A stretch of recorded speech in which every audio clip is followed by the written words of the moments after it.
Assalamualaikum warahmatullahi wabarakatuh.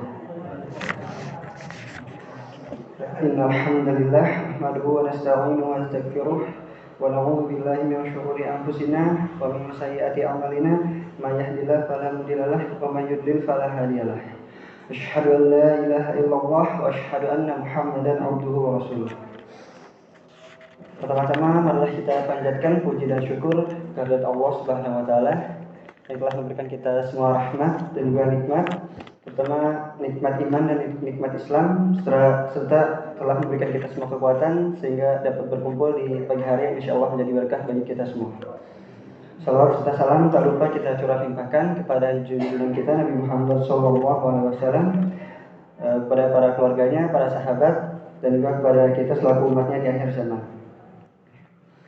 Di kesempatan kali ini saya akan menyampaikan sedikit tentang Quran Surah Luqman ayat 12 sampai 19. Sebelumnya, siapa itu Luqman? Mengapa namanya sampai ditulis di dalam Al-Quran? Banyak ulama berpendapat, tapi pada intinya kebanyakan itu berpendapat bahwa Luqman itu manusia biasa yang diberikan hikmah oleh Allah.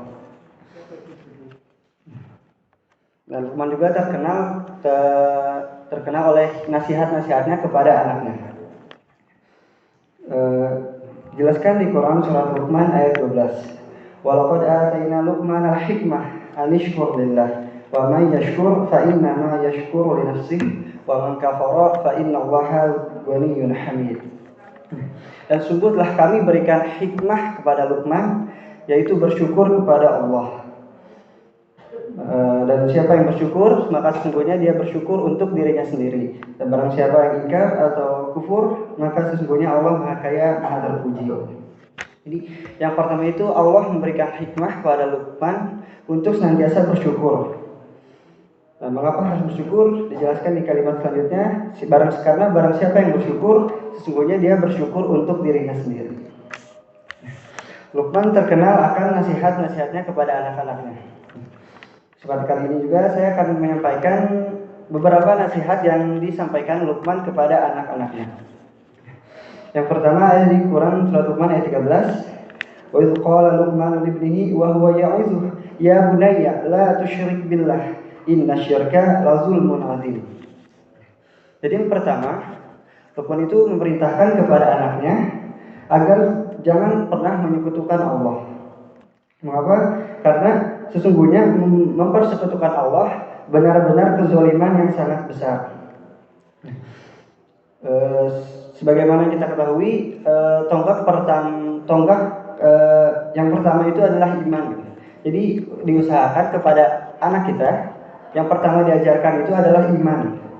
Karena itu harus dia diberi tahu tentang iman agar anak itu selalu dekat dengan Allah dan jangan sampai menyekutukan Allah.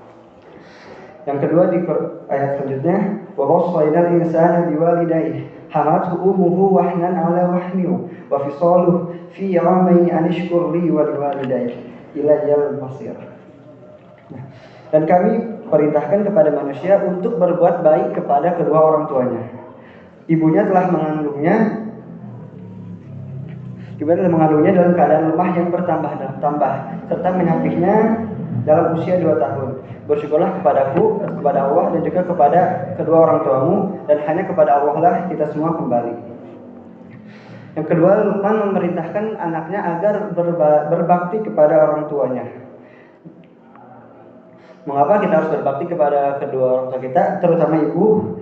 Karena seperti yang kita tahu, ibu kita telah mengandung kita selama 9 bulan dalam keadaan yang lemah terus bertambah-tambah. Belum kita juga saat kita dilahirkan ke dunia ini, ibu kita tuh mempertaruhkan nyawa kita. Terus sudah lahir juga kita masih menyusahkan ibu kita dengan kita disapi. Kita masih belum bisa mengurus diri kita sendiri, dari buang air dan lain-lain. Selain kepada ibu, ayah juga harus kita tuh harus berbuat baik kepada ayah. Ayah kita telah insya Allah membanting tulangnya untuk menafkahi kita semua demi masa depan kita. Nah, oleh karena itu kita sebagai anak harus sebisa mungkin berbakti kepada kedua orang tua. Selanjutnya, wa in jahadaka 'ala an tusyrik bi ma laysa laka bihi 'ilm fala tuti'huma wa sahibhuma fid dunya ma'rufa wa tabi' sabila man anaba ilai thumma ilayya marji'ukum fa unabbi'ukum bima kuntum ta'malun.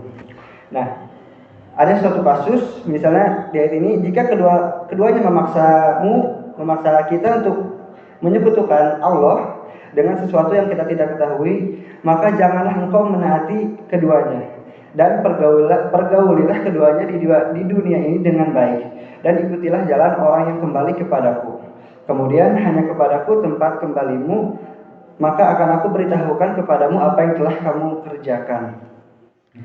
Maksud itu lanjutan dari ayat yang sebelumnya, menegaskan tentang anjuran menaati orang tua itu memang kewajiban, tapi tidak selamanya perintah yang orang tua kita berikan itu berupa kebaikan. Contohnya di sini orang tua kita misalnya menyuruh kita untuk menyekutukan Allah dengan sesuatu yang tidak kita ketahui.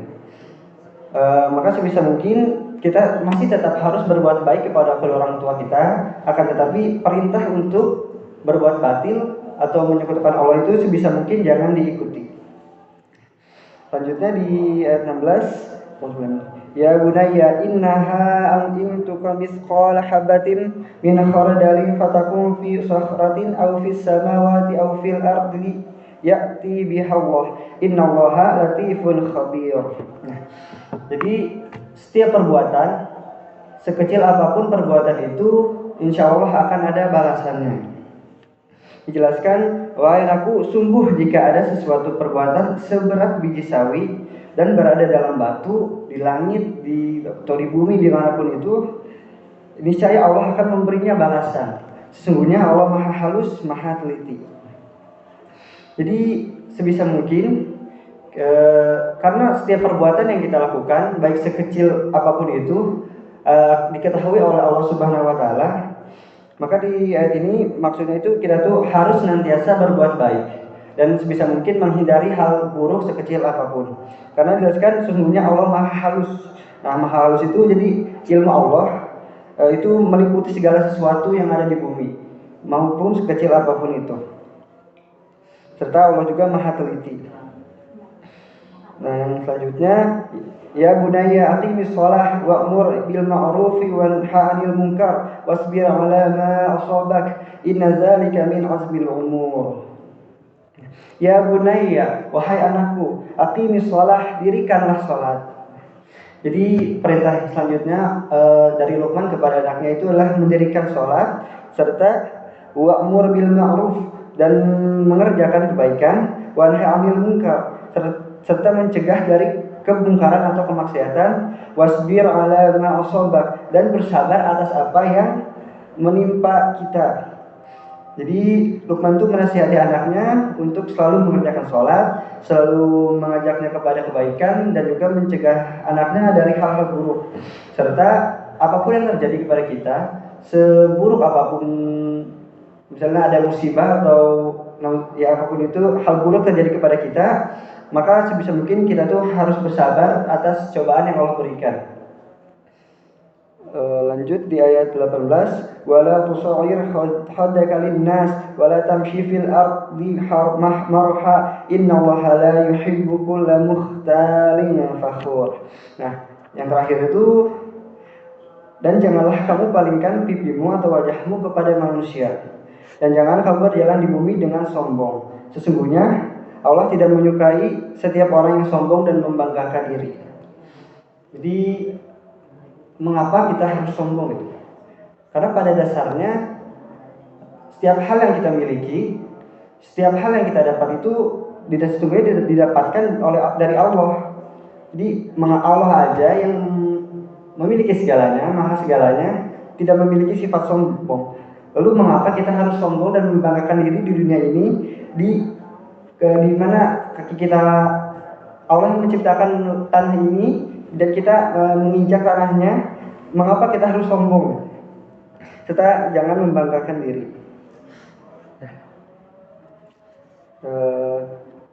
Ya, mungkin segitu saja yang dapat saya sampaikan. Sekali lagi mohon untuk sekali lagi saya ulang, yang pertama tadi nasihat Luqman itu, yang pertama jangan menyekutukan Allah. Yang kedua berbakti kepada kedua orang tua. Ketiga selain berbakti kita juga harus berbuat baik, dan berbuat baik seperti mengikuti setiap perintahnya, akan tetapi yang batil atau yang buruk sebisa mungkin jangan diikuti, akan tetapi harus tetap berbuat baik. Lalu selalu ingat bahwa setiap perbuatan itu akan mendapat balasannya, sekecil apapun itu, baik itu kebaikan dan keburukan akan mendapat balasan. Yang kelima itu, nasihat yang kelima, mendirikan sholat, terus mendirikan sholat, mendirikan sholat, mengajak anaknya berbuat baik, serta mencegah dari hal buruk, dan juga bersabar akan setiap cobaan dari Allah. Dan yang terakhir, jangan sombong akan apapun itu yang kita miliki. Mungkin segitu saja yang dapat saya sampaikan. Semoga ada guna dan manfaatnya, khususnya bagi saya dan umumnya bagi Bapak Ibu sekalian. Assalamualaikum warahmatullahi wabarakatuh.